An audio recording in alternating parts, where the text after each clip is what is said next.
अब दोस्तों, महाभारत युग का समय सचमुच में डिबेट का योग्य है। अब ये मैं क्यों कह रहा हूं, इसको गौर से सुनिएगा। इस दुनिया में 5 सभ्यताएं प्राचीन हैं। 5। मेसोपोटामिया की सभ्यता, जो 3000 से 3500 वर्ष पहले की सभ्यता है। उसके बाद आता है सिंधु सभ्यता। सिंधु सभ्यता भी लगभग उतना ही पुराना है जितना मेसोपोटामिया है। तीसरे नंबर पे आता है मिस्र की सभ्यता, जो 3000 वर्ष पहले की सभ्यता है। उसके बाद चौथे नंबर पे आता है चीन की सभ्यता, जो 2000 वर्ष पहले की है। और 5वें नंबर पर आता है माया सभ्यता, जो लगभग चीन की सभ्यता के ही समकालीन था।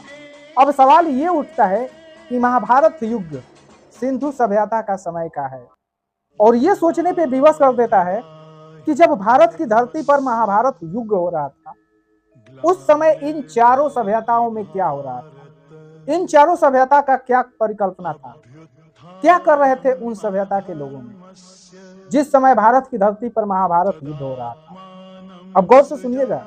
इजिप्ट में उस वक्त पिरामिड का कार्य शुरू हो रहा था, यानी वहां के लोग और वहां की सभ्यता पत्थर से अपनी इतिहास बना रही थी। मिस्र में पहली बार शहर का निर्माण हो रहा था, वहां लिखाई और पढ़ाई की शुरुआत हो रही थी मिस्र की सभ्यता में।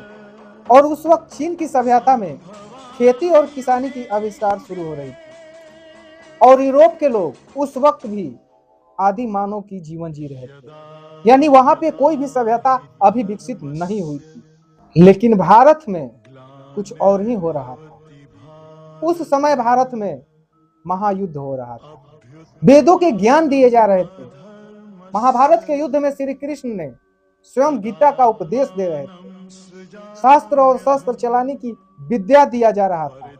और सबसे बड़ी बात यह है कि जिस समय पूरी दुनिया जीना सीख रही थी, उस समय भारत में जीने के तरीके सिखाया जा रहा था। सत्यम शिवम सुंदरम